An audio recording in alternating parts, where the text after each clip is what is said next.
அன்பு நண்பர்களே, அனைவருக்கும் அன்னை சமையல் உமாவின் அன்பான வணக்கங்கள். இன்னைக்கு அன்னை சமையல்ல பார்க்க போறது ஒரு லஞ்ச் பாக்ஸ் ரெசிபிங்க. சன்னா பிரியாணி, அதுக்கு சூப்பரான சைட் டிஷ் ரைத்தா.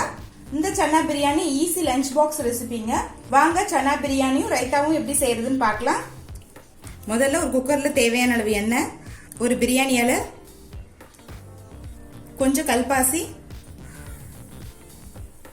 2 துண்டு அன்னாசி முக்கு,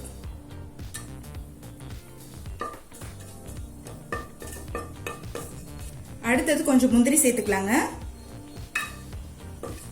முந்திரி சேர்க்கறது ஆப்ஷனல் தான், விருப்பப்பட்டா சேர்த்துக்கலாம், இல்லைன்னா வேண்டாம். அடுத்தது கொஞ்சம் புதினா சேர்த்துக்கலாம்.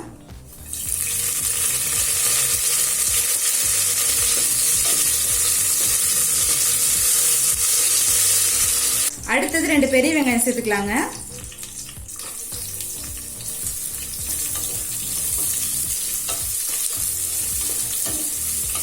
கொண்டக்கல்லே ஊற வச்சு வேக வச்சுக்கிட்டீங்கன்னா போதும். ரொம்ப ஈஸியா செஞ்சிடலாங்க இந்த பிரியாணிய.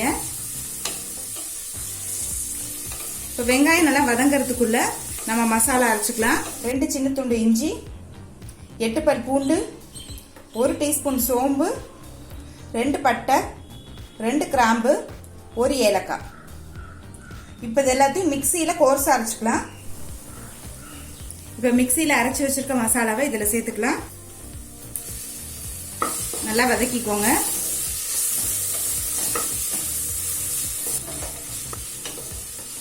பட்டை, கிராம்பு, சோம்பு இதெல்லாம் நம்ம அரைச்சு போறதுனால சன்னா பிரியாணி நல்ல வாசனையா இருக்குங்க. இப்போ மசாலா சேர்த்துட்டு நல்லா வதக்கியாச்சுங்க. அடுத்தது ஒரு தக்காளி சேர்த்துக்கலாம்.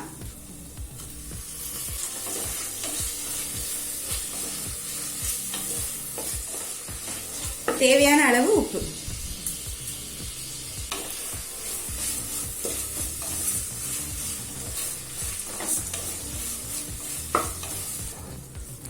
இப்ப தக்காளியும் நல்லா வதங்கிடுச்சு. அடுத்தது 1/4 டீஸ்பூன் மஞ்சள் தூள், 2 டீஸ்பூன் மிளகாய் தூள், 1 டீஸ்பூன் தனியா தூள், 1/2 டீஸ்பூன் கரம் மசாலா.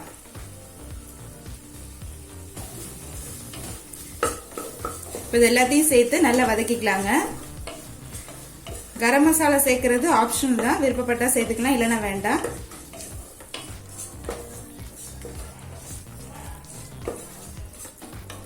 இப்போ 1 நிமிஷம் வரைக்கும் நல்லா வதக்கியாச்சுங்க. எண்ணெயும் பிரிஞ்சு வந்துருச்சு. சன்னாவை 8 மணி நேரம் ஊற வச்சிருங்க. ஊற வச்ச சன்னாவை குக்கர்ல 7 விசில் போட்டு எடுத்துருங்க. இப்ப சன்னாவை இதுல சேர்த்துக்கலாம். நான் 1/2 கப் சன்னா எடுத்திருக்கேங்க.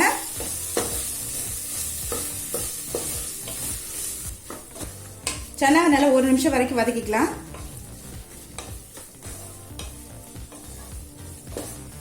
இப்போ சன்னாவை 1 நிமிஷம் வரைக்கும் நல்லா வதக்கியாச்சுங்க. இப்போ அடுத்த தண்ணி சேர்த்துக்கலாம்.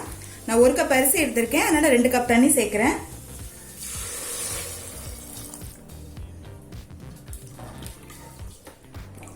இப்போ நம்ம அரிசி சேர்த்துக்கலாங்க.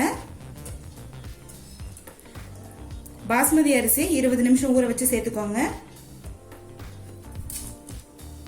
எந்த அரிசியில பண்ணாலும் சன்னா பிரியாணி டேஸ்டா இருக்குங்க.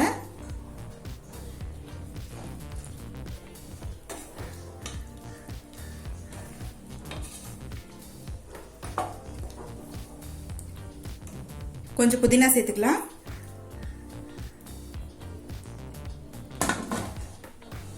மூடி போட்டு குக்கர்ல இருந்து 2 விசில் வந்தோடனே இறக்கி வச்சிடலாம். அப்படி இல்லைன்னா ஸ்லோலே 10 நிமிஷம் வச்சிருங்க.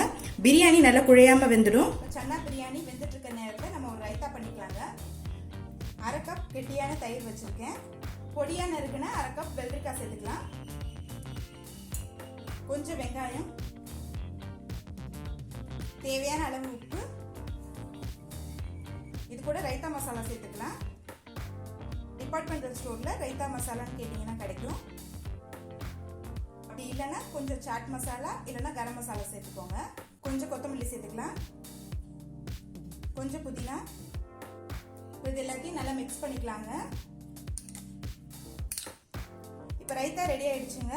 நம்ம சன்னா பிரியாணி கூட சர்வ் பண்ணிடலாம். இப்ப குக்கர்ல இருந்து 2 விசில் வந்துருச்சுங்க. சன்னா பிரியாணி எப்படி வந்திருக்கு பார்க்கலாம். இப்போ கொஞ்சமா நெய் சேர்த்துக்கலாங்க. கொஞ்சம் கொத்தமல்லி,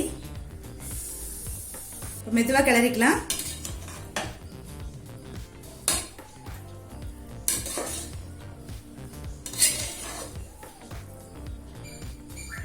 சன்னா பிரியாணியை ரைத்தாவோட சர்வ் பண்ணிடலாம். இப்போ சுவையான சன்னா பிரியாணி ரெடி ஆயிடுச்சு. அதுக்கு சூப்பரான சைட் டிஷ் ரைத்தாவும் ரெடி ஆயிடுச்சு. சன்னா பிரியாணியும் ரைத்தாவும் ட்ரை பண்ணி பாருங்க, கண்டிப்பா உங்களுக்கே பிடிக்கும். ரெசிபி பிடிச்சிருந்ததுன்னா வீடியோவை லைக் பண்ணுங்க, கமெண்ட் பண்ணுங்க, ஷேர் பண்ணுங்க. இது வரைக்கும் அன்னை சமையல் சேனலை சப்ஸ்கிரைப் பண்ணலன்னா சப்ஸ்கிரைப்